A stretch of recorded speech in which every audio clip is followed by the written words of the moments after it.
In 3 years, Grace O'Coffer never missed a second. At 5:45 a.m., the tea was hot, the curtains were drawn, the world was in order. But this morning, the clock read 5:47, and for the first time in my life, I am standing in a house that has forgotten how to breathe.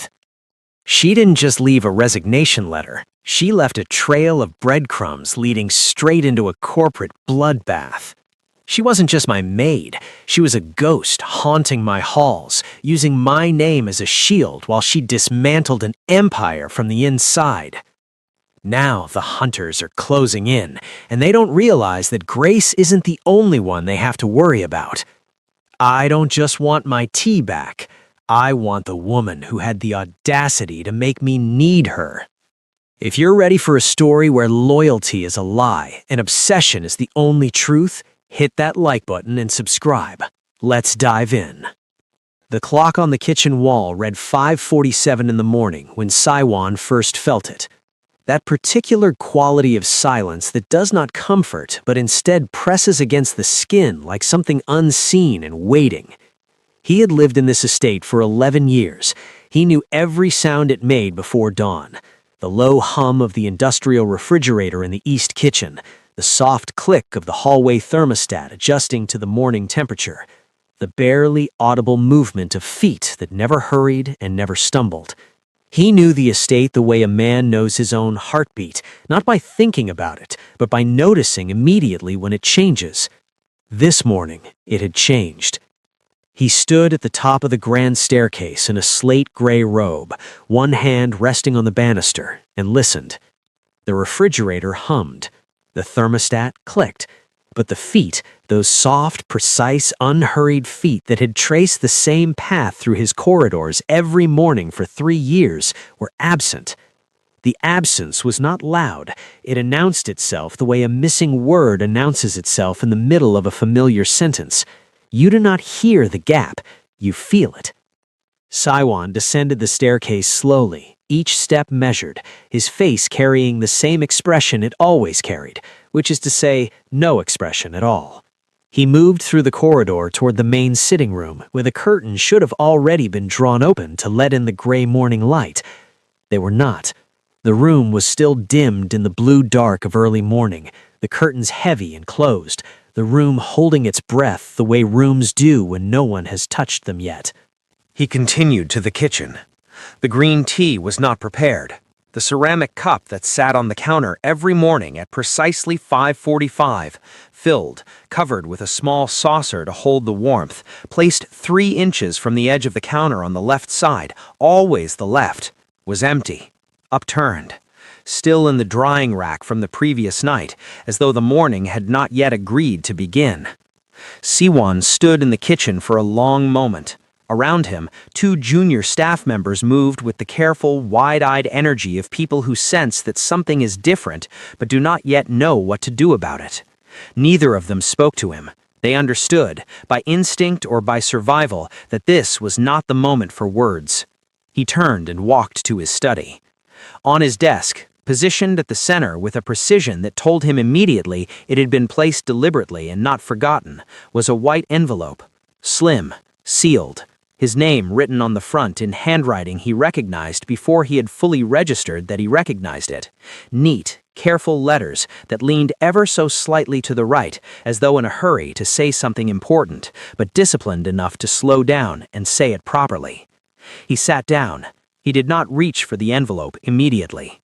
He placed both hands flat on the desk on either side of it and looked at it the way a man looks at something he already knows will rearrange him and is deciding whether he is ready. Then he picked it up, broke the seal, and removed a single sheet of folded paper. The letter was 1 paragraph. It was written in the same careful hand. Mr. John, I am tendering my resignation effective immediately. I apologize for the abruptness of my departure and for any inconvenience this may cause the household. I am grateful for the opportunity to have served. I wish you and the estate well. Grace A. Okafor. He read it once, then he read it again, not because he had not understood it the first time, but because some part of him was searching between the lines for something more, an explanation, a clue, a thread he could pull. There was nothing more. Just those 5 precise sentences and her name written at the bottom like a door closing quietly behind her. John Si-won set the letter down on the desk. He did not crumple it. He did not stand abruptly or summon anyone or reach for his phone. He sat very still in his chair in the gray morning light of a room whose curtains had not been drawn, and he felt something move through him that he did not have an immediate name for. It was not anger. He knew anger well enough to recognize its texture. It was not confusion exactly, though there was confusion somewhere inside it. It was closer to the sensation of reaching for something that has always been there and finding only air, the specific disorientation of an absence that your body was not warned about. He had built an empire on the principle that nothing happened without his knowledge and nothing ended without his decision. Contracts did not dissolve, arrangements did not unravel. People did not simply leave. And yet, he reached for the ceramic cup that was not there, his hand moving out of 3 years of morning habit before his mind caught up with the reality. His fingers closed around nothing. He looked at his empty hand for a moment, then set it down on the desk beside the letter, and for the first time in longer than he could remember, John Si-won sat inside a silence that he had not chosen and did not know how to end. Outside, the morning was beginning to happen without permission, gray light pressing at the edges of the drawn curtains, the city waking somewhere beyond the estate walls. Inside, the green tea was cold water in a rack, the curtains were closed, and Grace Adaisy Okafor was already gone. He did not call for Park Jun-ho until after 9. In those hours between the discovery of the letter and the moment he finally reached for his phone, Si-won did something he almost never did. He moved through his own estate like a visitor, slowly, without purpose, as though he were seeing rooms he had somehow stopped looking at. He walked through the east corridor where the staff quarters connected to the main house, through the formal dining room that was used perhaps 4 times a year, through the long gallery lined with art he had acquired because acquiring things was a language he spoke fluently. He was not searching. He did not tell himself he was searching, but his eyes moved differently than they usually did, slower, lower, catching details at the level at which a person who spent their days caring for a space would naturally exist. He noticed things. In the dining room, the chairs were pushed in at identical angles, not the approximate uniformity that any attentive staff member would manage, but a precise, deliberate uniformity. Each chair rotated to exactly the same degree. He had eaten in that room 100 times and never once noticed. In the gallery, the small bronze figurine on the 3rd display shelf had been repositioned, moved perhaps 4 centimeters to the left of where he had placed it 2 years ago, to correct an asymmetry in the arrangement that he himself had never seen, but that apparently had been quietly, correctly addressed without a word. In the library, and this was where he stood the longest, his books had been reorganized. Not dramatically, not in a way that announced itself, but he knew his library, and he could see now that at some point in the last 3 years, someone had taken every volume of every shelf, dusted each one individually, and returned them, not in the original order he had loosely maintained, but in a system, a considered, intelligent system that grouped by subject first, then by geography, then by era, so that a man who spent his life thinking in terms of patterns and strategy could now move through his own shelves with an intuition he hadn't earned, but had simply been given, quietly, without acknowledgement, without a single word. He stood in the library for a long time. There was a particular quality to Grace Okafor's work that he understood now, in her absence, that he had never fully articulated to himself while she was present. She did not perform efficiency, she embodied it. She did not manage the estate the way a person manages something assigned to them. She managed it the way a person cares for something they have quietly claimed as their own responsibility. There was no task too small and no detail beneath her attention, and crucially, she had done all of it without ever drawing attention to herself. 3 years, not once had she come to him with a complaint, a request for recognition, an inventory of everything she had improved. She simply improved it and moved on to the next thing. He had employed dozens of people across his various operations. He understood performance. He could identify, within 10 minutes of an interaction, whether a person was working for reward or working from character. Grace Okafor, he now understood with a clarity that arrived too late, had been the rarest kind, the kind who worked from something that had nothing to do with him at all. He returned to his study at 8:53 and sat down at his desk. The resignation letter was still there. He had not moved it. He looked at it for a moment, then picked up his phone and called Junho. Park Junho arrived within 7 minutes, which was standard. He was 31 years old, composed, and had worked beside Saiwon long enough to understand that the space between a request and its execution should be as short as possible. He entered the study, noted the letter on the desk, noted the uncustomary stillness of the room, and waited. Grace Okafor, Saiwon said, head maid. She left this morning. Junho nodded once, already calibrating. I want to know where she is. Not her family contacts, not her employment history. I have those. I want to know where she physically is, right now, and where she has been in the last 72 hours. Quietly. Do not alarm anyone in the household, and do not approach her if she is found. There was a brief pause, the kind Junho permitted himself only when precision mattered. Understood. Any particular urgency? Saiwon looked at him. You're still standing here. Junho left.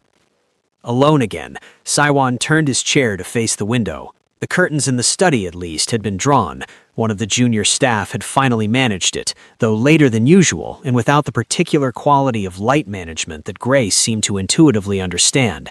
Curtains drawn to exactly the angle that let light fill the room without glare, adjusted by season, by weather, by the position of the morning sun. Today, they had simply been pulled open. The light came in flat and indifferent. He thought about the letter again. Not its content, which he had already memorized in the way his mind memorized everything it was shown, but its texture, the restraint of it. 5 sentences to end 3 years. No anger, no grievance, no explanation. Just a clean, quiet exit, the same way she had done everything else. It told him something he was only beginning to understand, that whatever Grace Adeze Okafor had left behind, she had not left carelessly. Every word in that letter had been chosen. Every word that was absent had been chosen too. She was not running, or rather, she was running, but she was running in the way that very deliberate people run, not in panic, in preparation. The question that sat at the center of his chest for the rest of that morning, quiet and insistent, was not where she had gone, it was why she had gone now. 3 years of absolute reliability, and then one morning, gone. Something had changed, something had reached its moment, and Grace Adeze Okafor, efficient and invisible and careful as she had always been, had moved before it arrived. He simply did not yet know what it was. Junho returned at 2:30 in the afternoon with the particular expression he wore when he had found something but was not yet certain what it meant. Siwant had learned to read that expression over the years the way you learn to read weather, not by what it showed, but by what it was carefully not showing. He set down the documents he had been reviewing and waited. She was in Mapogu, Junho said, taking his position across the desk without being invited to sit, which was their custom. A furnished apartment on the 4th floor of a building near the river, small, monthly rental, paid 3 months in advance in cash. The landlord says she moved in 6 weeks ago. Siwan absorbed this without changing his expression. 6 weeks ago. Which meant that Grace had not made this decision the morning she left. She had been preparing it, quietly, methodically, in the same way she prepared everything, for at least 6 weeks before she placed that envelope on his desk. The letter had not been an impulse, it had been a conclusion. She's no longer there, Junho said, taking his position across the desk without being invited to sit, which was their custom. Cleared out sometime between last night and this morning. Landlord didn't see her leave. A neighbor heard movement around 3 in the morning but assumed it was nothing. By the time we arrived, the room was empty. Almost. It was the almost that shifted the air in the room. Junho reached into the interior pocket of his jacket and removed a photograph, holding it by the edges with the careful habit of a man trained not to disturb what he handles. He set it on the desk facing Siwan. It was a standard print, slightly worn at one corner.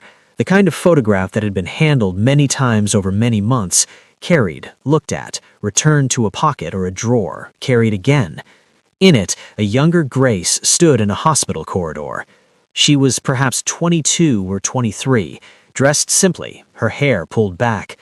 Beside her stood an older man, Nigerian, broad-shouldered, with a face that carried the particular gravity of someone who had spent a long time worrying about something specific. He had one hand on Grace's shoulder. They were not smiling.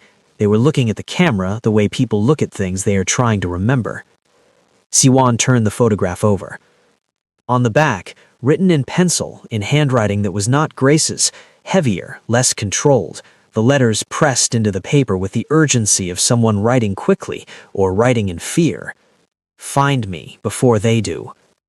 He read it twice, then he set the photograph down and looked at it for a long moment without speaking. The room held its silence respectfully. "The man," Siwan said. "Her father, Emeka Okafor. He died 14 months ago. Cardiac arrest, official record. He worked for 12 years as a mid-level financial broker for a Seoul-based investment firm called Hanul Capital Partners." Junho paused with the precision of someone allowing the name to land before continuing.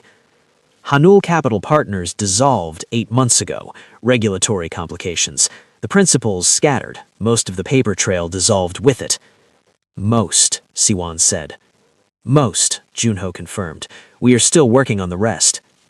Siwan picked up the photograph again and looked at Grace's younger face. Even then, even at 22, in a hospital corridor beside a man who was clearly frightened, she carried that quality he had come to associate with her entirely, that quality of absolute composure that was not the absence of feeling, but was instead the rigorous, practiced management of it. She had learned early, he understood now, how to be still in the middle of something turbulent. She had been doing it long before she ever walked through his gates. "She left it deliberately," he said. It was not a question. The room was clean, Junho said. Completely clean. No documents, no devices, no personal items. The photograph was the only thing remaining, placed face down on the center of the bare mattress. It was not forgotten. Nothing Grace Okafor does is forgotten.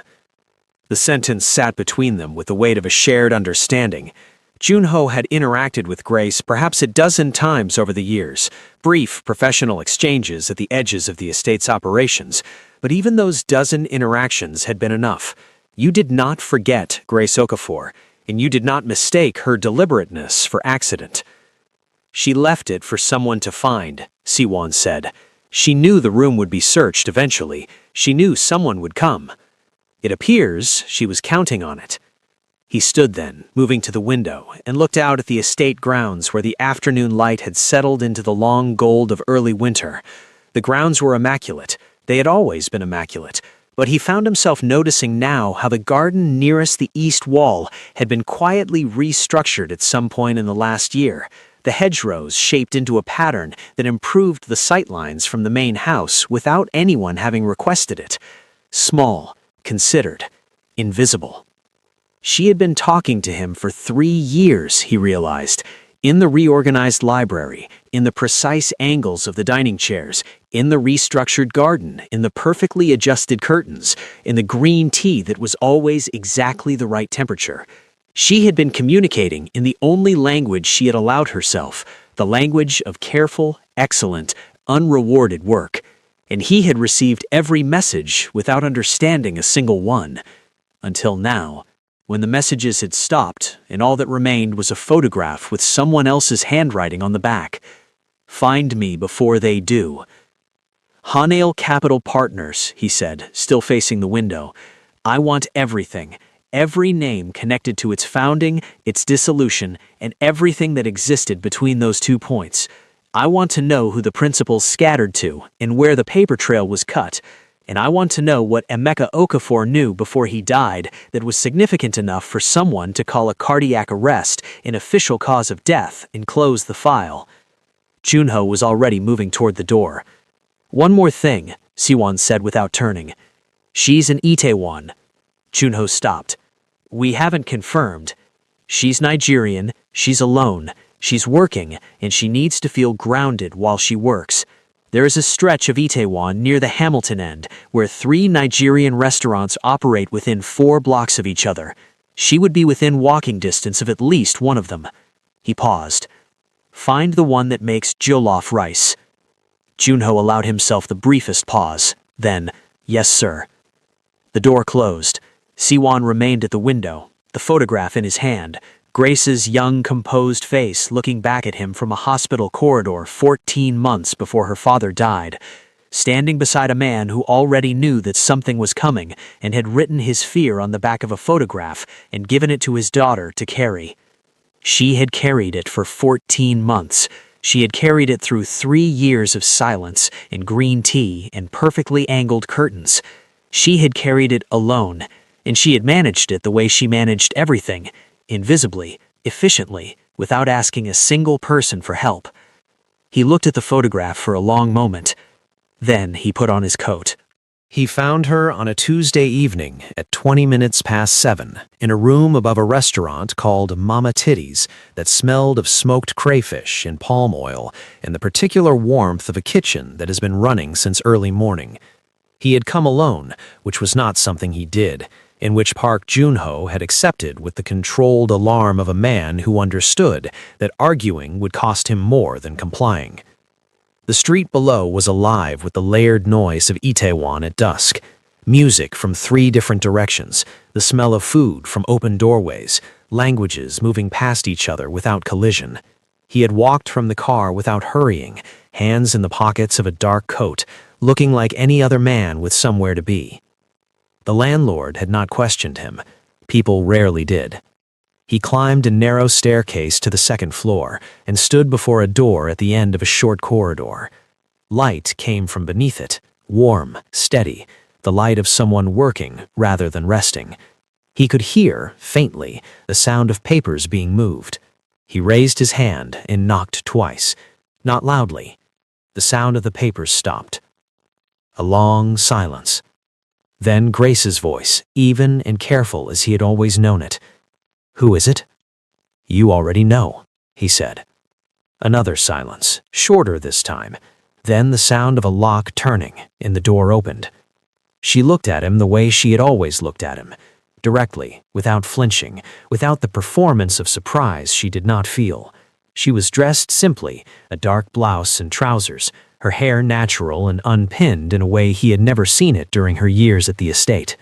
She looked both exactly as he remembered and entirely different, the way a place looks different when you see it outside the context you have always associated it with. Behind her, the room told its story without apology. A narrow bed pushed against one wall, a small table completely consumed by stacked documents, printed pages, handwritten notes connected by lines she had drawn herself, a laptop open to a spreadsheet dense with figures, and on the corner of the table, a bowl of jollof rice that had gone cold and untouched.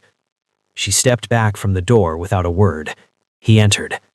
He did not look at the documents immediately, though he was aware of them the way he was aware of everything in a room, cataloging without appearing to catalog, filing without appearing to file. He looked at her instead, and she let him, standing with her arms at her sides and her chin level, and the silence between them was not uncomfortable, because it was the same silence they had always occupied together, the silence of 2 people who had learned, in proximity, that words were not always the most precise instrument. "You left the photograph," he said. "I left it for whoever came first," she said. "I hoped it would be you." He absorbed that. Why?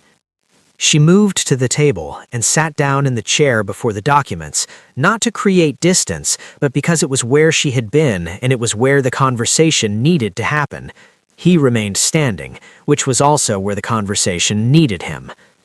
"My father worked for Hanul Capital Partners for 12 years, she began, and her voice carried the steady quality of someone who has rehearsed a confession, not to make it easier, but to make it accurate. For most of those years, he believed he was doing legitimate financial work, portfolio management, regional investment structuring. He was good at it. In his last 2 years, he began to understand that portions of the capital he was moving were not what they were documented to be. Money was entering the firm's accounts from sources that did not exist on paper and leaving through channels that dissolved immediately after each transaction. She paused. He was not a criminal. He was a man who had been made into a useful instrument by people who were very good at selecting useful instruments. He gathered evidence, Siwon said. For 11 months before he died, yes, quietly, carefully. He gave it to me piece by piece because he knew that keeping it together in one place made it a target. When he died, she stopped, began again. When he died, I had the pieces, but not the complete picture.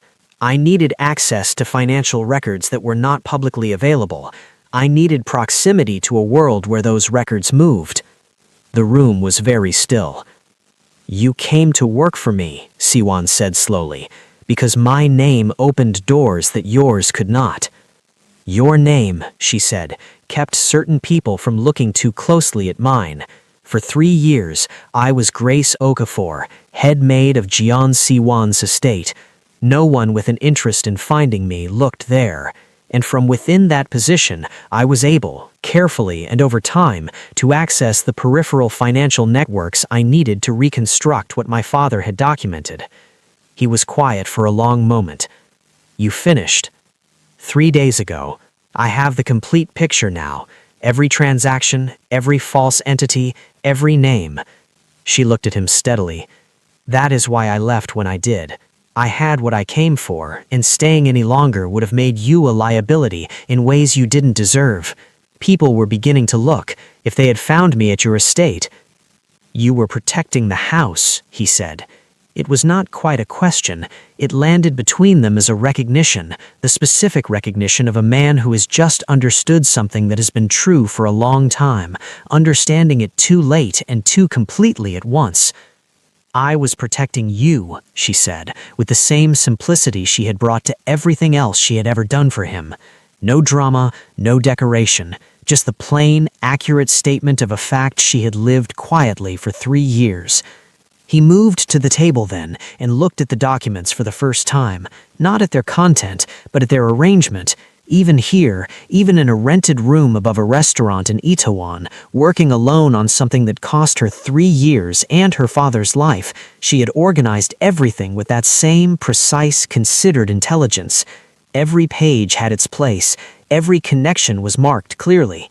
It was, he understood, a complete case. The kind of meticulous, irrefutable documentation that did not ask to be believed, but simply demonstrated the truth and waited for the appropriate response.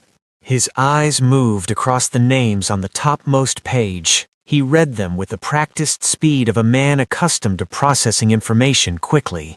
He read them until he reached a name near the bottom of the 3rd column, a name he knew, a name he had trusted. A name that had sat across from him at his own table and eaten his food and offered counsel and smiled the smile of a trusted man for 4 of the last 7 years.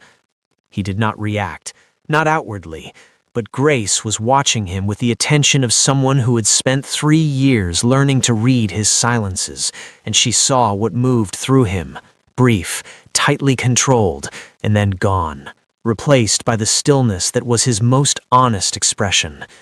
You knew it was someone inside, he said. I knew before the end of my 1st year, she said quietly. It is why I stayed the full 3.